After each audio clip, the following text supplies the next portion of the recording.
இன்னைக்கு நம்ம சப்பாத்திக்கு ரொம்பவே டேஸ்டியான வெஜிடபிள் குருமா குக்கரில் எப்படி பண்ணலான்னு பார்க்கலாமா?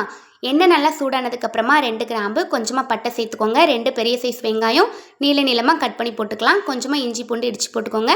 ஒரு பச்சை மிளகாய், கொஞ்சமாக கருவேப்பிலை, ஒரு பெரிய சைஸ் தக்காளி பழம் கட் பண்ணி உள்ளே சேர்த்து நல்லா மிக்ஸ் பண்ணி விட்டுக்கோங்க.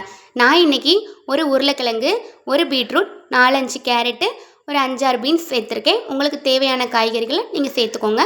நம்ம கட் பண்ணி வச்ச காய்கறியை நல்லா வாஷ் பண்ணிவிட்டு குக்கரில் சேர்த்துக்கலாம். தேவையான அளவு உப்பு போட்டு நல்லா மிக்ஸ் பண்ணி விட்டுக்கோங்க. அப்புறமா நான் இன்றைக்கி 1 ஸ்பூன் கரம் மசாலா, 1 ஸ்பூன் குழம்பு மசாலா எடுத்திருக்கேன். அதையும் உள்ளே சேர்த்து நல்லா மிக்ஸ் பண்ணி விட்டுக்கலாம். அரை மூடி திருவண தேங்காய் கூட கொஞ்சமாக பெருஞ்சீரகம் சேர்த்து மிக்ஸி ஜாரில் நல்லா ஃபைன் பேஸ்ட்டாக அரைச்சி எடுத்துக்கோங்க. அதுக்கப்புறமா அந்த பேஸ்ட்டு உள்ளே போட்டுட்டு நல்லா மிக்ஸ் பண்ணி விட்டுக்கோங்க.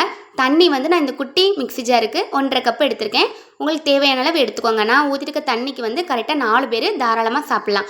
அப்புறம் கொஞ்சமாக பூ போல் மல்லி இலையை போட்டு குக்கரை வந்து கரெக்டாக க்ளோஸ் பண்ணிவிட்டு ஒரு 2 விசில் வச்சு எடுத்திங்கன்னா அருமையான வெஜிடபிள் குருமா ரெடி.